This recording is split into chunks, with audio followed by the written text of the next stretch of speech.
Welcome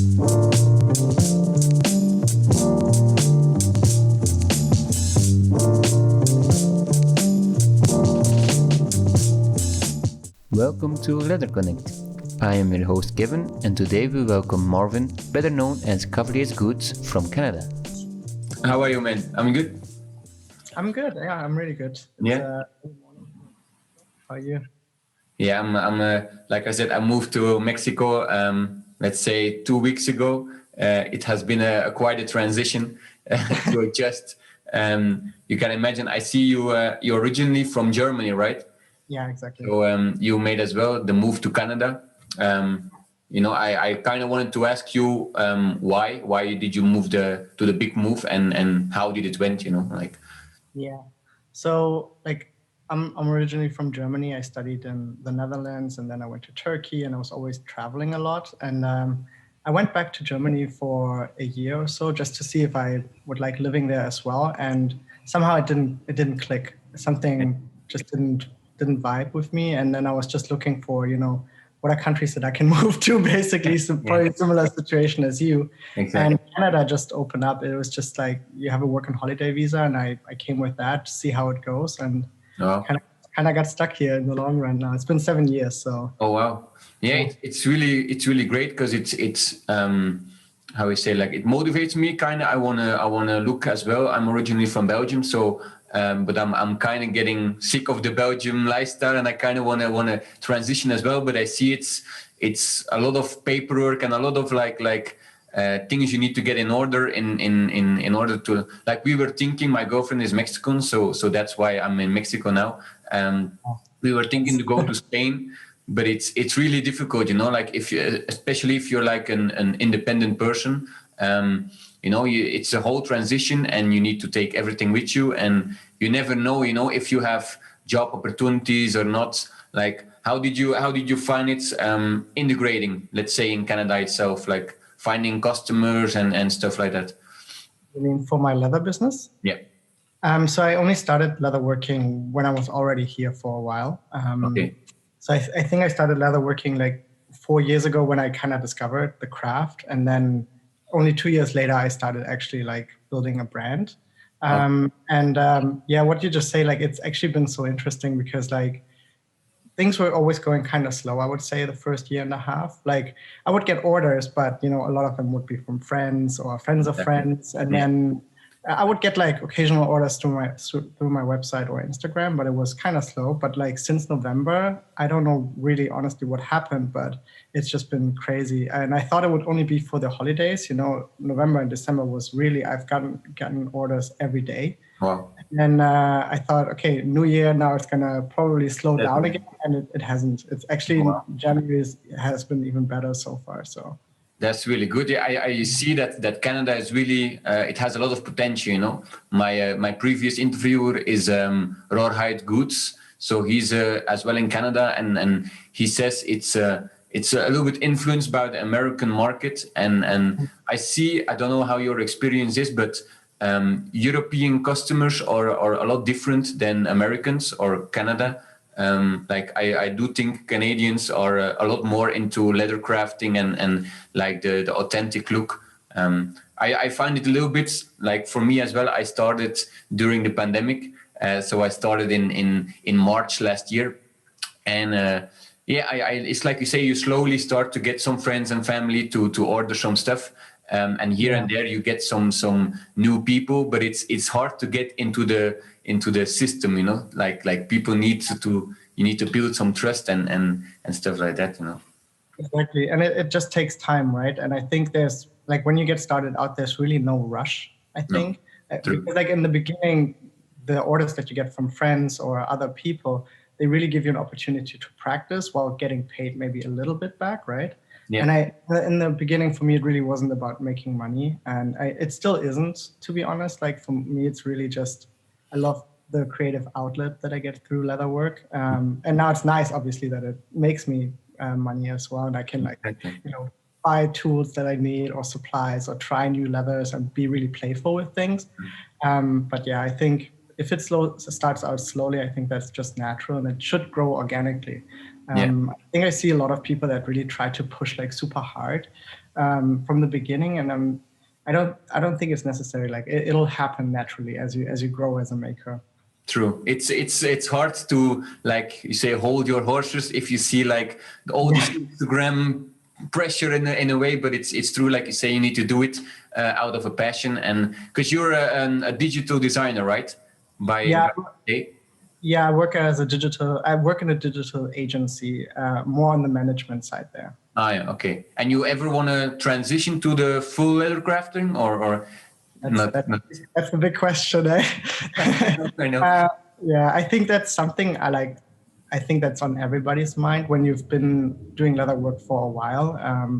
I think for me right now, I'm not sure, to be honest. I really like having the balance between both. I really like my day job, and I like, as I said, leathercraft as an outlet. But who says like maybe in a couple of years when I can fully support myself with leather work and I'm done with doing my day job, then maybe that would be a nice way to ease into it. But for now, I really like having both. Okay. And how do you have like a studio or something in your house then, I suppose? Yeah, everything's in my house. Yeah, it's getting quite crowded now. Yeah, that's the thing. If you start to gather more supplies and stuff, it soon gets too small, no? Yeah, and my girlfriend also just moved in December, so. Oh yeah, really? Okay. And she's from Europe as well then, or did you meet in Canada? We met in Canada, but she's actually from Vietnam. Oh yeah, okay, super good. Yeah, like your everyday routine. So mostly you just go, I think, to your day job, and then you do leather crafting by night, I suppose, or how does it? Yeah, pretty much. Like there's not a lot of free time anymore. I think that's really important. When you think about starting a side hustle and you have a main job, at some point it becomes, it can be quite overwhelming as well. So usually I would come home from work and then start leatherworking, and usually my weekends are also leatherworking. But now with the pandemic, I think it's actually helped me a lot because I don't go to the office anymore. So I have a lot more energy, not commuting and being home more. I can take my lunch break to like work on something, or if I have an idea, I can work it out then. And I think that's really, really helped a lot. So you see it a lot. Like during the pandemic, a lot of people they of course it's an issue, and a lot of people are struggling. But as well, if you can do the home office, it gets you a lot closer with family, and you start to really think about the everyday routine that you normally have. There are other possibilities to do it as well. Exactly, and I think like pandemic has been really great for like slowing things down a little bit and working on new ideas. Yeah, a lot of people they live by the rush. It's like I call it a little bit the rat race. I used to have like a main job as well, and it was like every day, wake up super early, like we say, to commute to get to your job, and in a way, you after a while you start to think like, why do you still do it? Like why is the rush so necessary, and you're chasing something that you don't really know why you do it. Yeah, absolutely. The leathers you work with, I checked your website. I think mostly is Butero. Why do you think that leather is your favorite, or? Yeah, so I've tried a lot of different leathers over the years. Like I really like that, like Rocky Mountain, they offer you to sell, they sell like panels, so you can like really try leather before you commit to buy a whole side. I think that's really scary at the beginning when you start leather working. The cost that you have to invest can be quite huge. And it's still like for me to import from the US, it's still not cheap because of customs and shipping, but at least that takes away a little bit of the fear. So I tried a lot of leathers, and Butero is really the one that I like the most because I really like the colors that they offer. They have a lot of like natural earth tones, but then they also have olive and burgundy. So you can maintain the same quality in your wallets and work with the same material, but offer like many different color options. Yeah. And I think it's also what I really like about it is it doesn't scratch as easily as other leathers. True. It doesn't have so many marks, and I buy the whole sides now, and a lot of them, the quality is really, really great. There isn't too many stretch marks or ticks. It's really good quality. I find with other leathers that I bought, I often had a lot of waste. Yeah, the last time I ordered, well, I have here, I think, it's Butero as well, but it's whiskey. It's pretty thin. I think it's the end of the height, but it's true. Like it has a little bit more density, I guess, because I used to work with my first type of leathers were Maya. I ordered from Bobrikov in where is he? Croatia, I think, or that area. And it's very beautiful leather, but it's super delicate. You know, it's like you say, like scratch marks, or if you even touch with your fingers or something, you already get like spots, and that's really a little bit annoying. Is the Maya like the Pueblo? Yeah, Pueblo. Yeah. I think in December I made like a notebook, and it's the first time I used Pueblo, and actually Pueblo, I like it a little bit more, because it has a little bit more stiffness. The Maya is like I say, even for burnishing, if you burnish the edges, they really smoosh, you know, like they don't have the really straight lines. It's very like easily to dent them, and yeah, I think it's for really fine detailed work. And since I don't have so much experience yet, you know, I still, it's better to practice a little bit maybe on the rougher leathers, let's say it like that. Yeah. Let's see. The pieces you make. I've seen you make mostly like the wallets, right? Like the minimalistic kind of things. Why is the interest in the minimal way of living? That's a good question. So I think working on minimalist wallets is just something that also happens naturally at the beginning, because, you know, it's not too hard to make at the beginning. And it's really fun. Like I really like not carrying a lot of stuff myself. That being said, though, I really want to improve my skills and work on more complicated projects. Like I have so many YouTube videos that I have to watch and work on. Like I really started following a lot of like Japanese and Korean leather crafters. Actually, I really like the detail that they have in the work. You know, everything is very calculated. There's no stitching hole that's not in a place where it shouldn't be, and that's kind of what I'm striving for right now. And I have a couple of back projects that I want to work on, and a little bit more complicated wallets. But yeah, you see a lot of more minimalist stuff on my feed right now. But I'm in the background. I'm still playing around with other still improving, exactly. Yeah, the Japanese way, actually, it's before leather crafting, I was a little bit interested in wood crafting. And as well, like the Japanese, I don't know how they do it, but they have a type of skill where they can be so precise in everything, and it's really a high level to try to reach, I guess. But it's a good motivation, you know. It's a good boost to give you to get to that position, I guess. Yeah, exactly. And you say you import from America, right? Does Canada have like tanneries or no? So Canada, as far as I know, they don't have tanneries anymore. I actually there's a distributor here that sells Wicked and Craig, and he told me that actually Wicked and Craig was apparently, I'm not 100% sure, but he said the tanneries were actually in Toronto, and then they were moved down to the States. I think that's where they have the connection with them, but I can't 100% confirm that. We do have a couple of leather suppliers here as well. There's OA Leather in Saskatchewan, I think, and Lonsdale in Vancouver.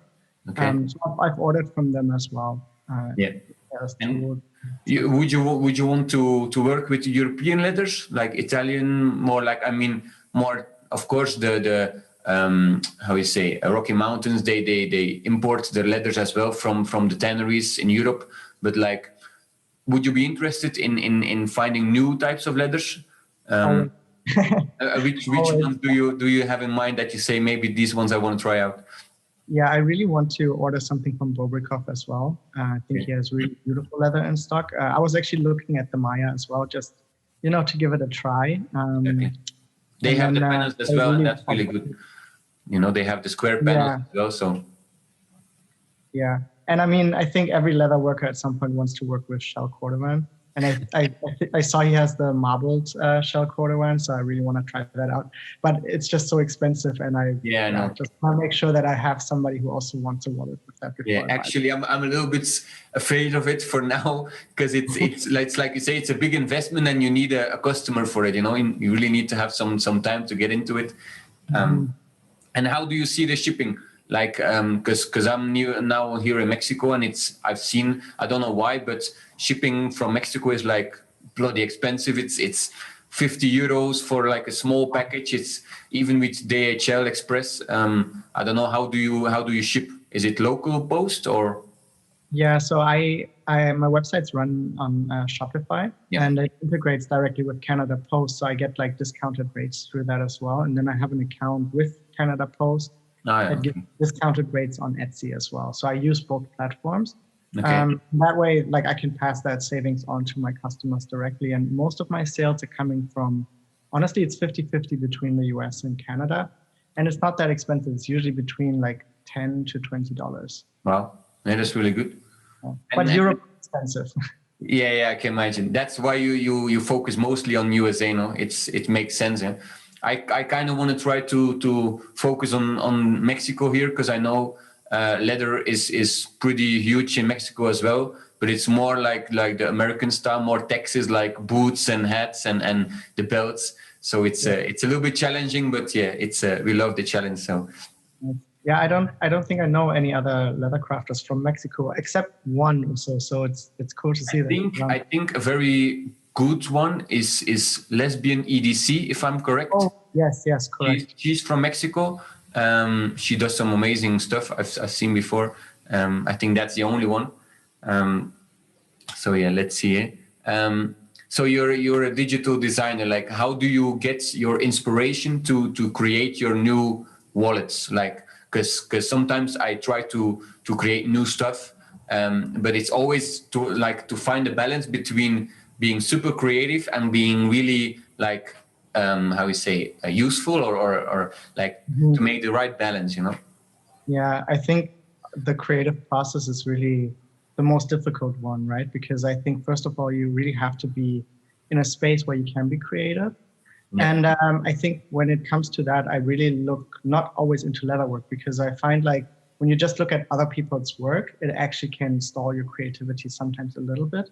And so I have a book from a Japanese furniture maker, for example, called Truck Furniture. And I love that book. It's a lot of pictures of furniture and wood grains and like the designs that they have. And I actually look into that sometimes. And then, I have a project that I want to work on, and then I just start drawing out some ideas. And then I make a paper model to see how it feels and fits. And then I move on to making a prototype at some point. But I think, really for creativity, I like to actually try to look into other spaces as well. Okay. And do you ever have like a creative block? Like, like you have a moment where you say, I don't know, I want to create something, but I don't know what. Like, how do you overcome those moments? Oh, that's a really good question. I think I've had that quite a while, quite often. Like when I'm working on a custom project, for example, I'm trying to solve a problem. I find for me the best thing that works is you can't really force it. Mm-hmm. Every time you force it, you'll get more frustrated, and it'll actually take you longer. So actually take a break, a day or two, walk away from the project. And I feel like subconsciously you're thinking about solving it. And then one morning I wake up and I'm like, oh, wow, this is what I should try. I should try this solution. Like, for example, I have a customer right now that he wants a watch band for Rolex. Mm-hmm. The problem is that the pins, they go in really far away from the case. So there's a gap between the strap and the case. Yeah. And he wants to not have that gap. So I was thinking about solutions, like what can I do? What's feasible? And it took me a couple of days, but then suddenly an idea popped into my head, and then. And how do you do it? Because like you say, it's a custom order. It's kind of I struggle a little bit with calculating like the exact prices. Of course, you need to make some profit, but as well, like especially with custom orders, you never know how long it will take If you make like the stock wallets, you know a little bit, okay, it will take 2 hours to stitch and all that stuff, but you always lose a lot of time, I guess, with you know, I always feel bad as well to maybe like postpone the project for 1 or 2 days because you feel like, you know, the customer is waiting and you need to finish, you know, it's, how do you deal with that? Yeah, so I was in the same position as you. At first, it really stressed me out a lot. But I think two things that help is one, I give my customers an approximate cost. I say it's going to be between this and this. That way, they know at least there's a high end as well. I usually don't actually charge the high end because I think a lot of the projects I do also for me to learn new skills. So, you know, there's a little bit of a trade-off between making a revenue with it, but also using it as a learning opportunity. Yeah. And the other one is I also give realistic estimations when people want something custom that does take time, because it's not my main job. So I do it after work, and I tell them also, so you have to go through the creative process. There's the design stage. You need to prototype it before you actually make it. So usually like 3-4 weeks is what I tell my customers. Okay, and actually, so you let them pay once the product is finished then?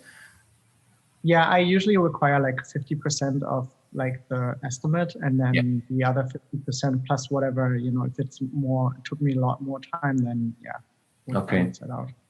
And with failures, like I can imagine, everybody fails sometimes. Everybody creates something, and then suddenly something happens. I've seen on your website as well that in a way you love the failing aspect of it. I'm a little bit similar. Like I do believe it gives you a lot of opportunities to advance and to become better. But how do you deal with moments like that? Like when something bad happens, or you know, at the end of a project or something. How do you do it? I actually used to be really bad with that. Okay. I just finished the project for a friend, and I made a wallet for her. It's a trifold. I also put it on my Instagram. And the first one I made after making all the prototyping and designing, it took me probably 6 or 7 hours, only to find out that the leather I used was too thick, and it actually didn't close. So I spent like 6 or 7 hours making something that's not usable. Great. And my girlfriend saw me close to crying, I guess. But I don't get as frustrated anymore, because I think this is a learning that I now know. Okay, if I make something like this, I now know how it behaves, and that I do need thinner leather. So I just take a deep breath, put the project down for tonight, and then just start over tomorrow. Okay, that's actually... failures happen all the time, and they can be really painful. Like there's another one where I worked on watch straps for a friend when I didn't know how to make watch straps. And it took me like 2-3 months to figure out how to do it properly. Wow. And there was a lot of learning and frustration, but in the end, like I'm really happy that I stuck with it and like kept going. Yeah, it's a learning process. It's like I try to, whenever something happens, I try to like as well step away and just look at it from another way and understand that nobody's perfect, and mostly the customers, they understand as well. Like nobody's going to be mad if it takes a couple of days longer. If you deliver the end product is what they want, and sometimes even better, then everybody's happy. Yeah. I mean, I'm not sure how it's with you, but I find like my customers are usually super nice. Especially I think people, when they order something handmade, most of them understand that there's like, it takes time, dedication, patience. I don't know if you feel the same, but yeah, for sure. Happy with, I have actually my first customer. She was a lady, and she ordered immediately 2 custom products. And it's the first time here in Mexico I discovered like the real vegan leather. They made it from cactus, but it's more like a cloth. It's super thin, and the end product was really nice. And like I think 2 months later she ordered the handbag, and actually as well it was the first handbag I ever made by hand, and with lining and everything. But yeah, I said, look, I think this is a price. And she immediately like, sure, yeah, go ahead. Like you need customers, I think, that allow you to practice and to grow and to don't say like, this is like a little bit out of balance, or you need some people to just appreciate the craft and then you go. Absolutely, yeah. That sounds great as well. Yeah. People that inspired you. Do you have some leather crafters or some other people in your life that you say, I look up to them and go from there? Yeah, there are a lot. I mean, you interviewed Marina. I really like her work. She does really great work, and I love how like she's so detailed, and she really has like this like attention to detail where everything is also where it has to be. So when I look at her stuff, I'm like, wow, that's good.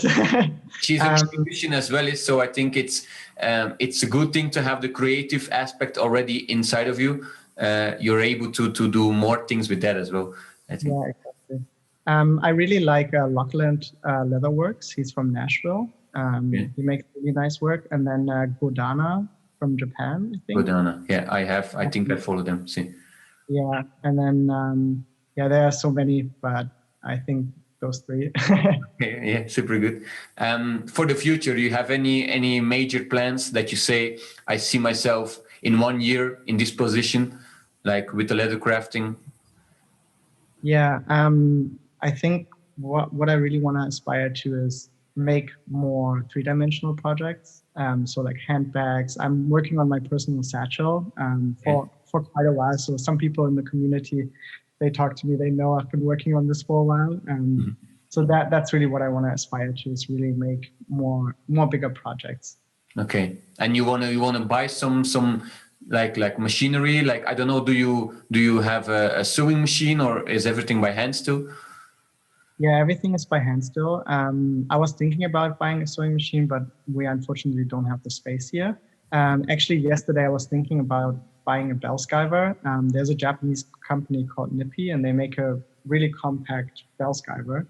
But I actually decided not to buy it at the moment. I think when it comes to like really expensive tools, I really want to get to the point where I really need it instead of I just want it. Oftentimes you're like, okay, I really want this because it looks cool and it's fun to use, but do I really need it? So right now I don't, but maybe in the future.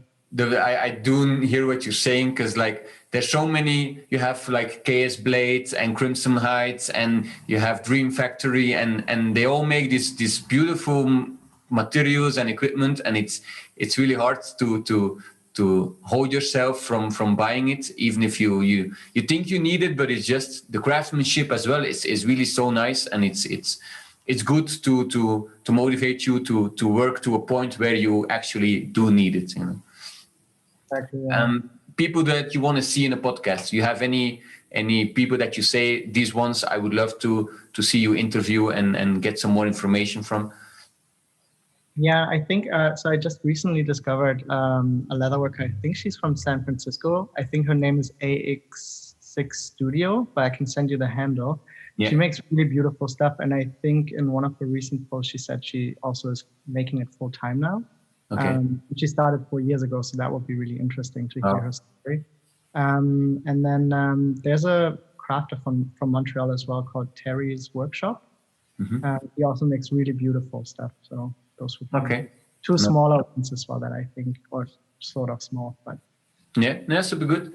The freedom of speech moment. I think we're about to end the meeting. I always allow the leather crafters to have a moment on their own. I don't know if you want to say something, you want to give some advertising for your company, or you want to say something to the community. Everything is up to you. Okay.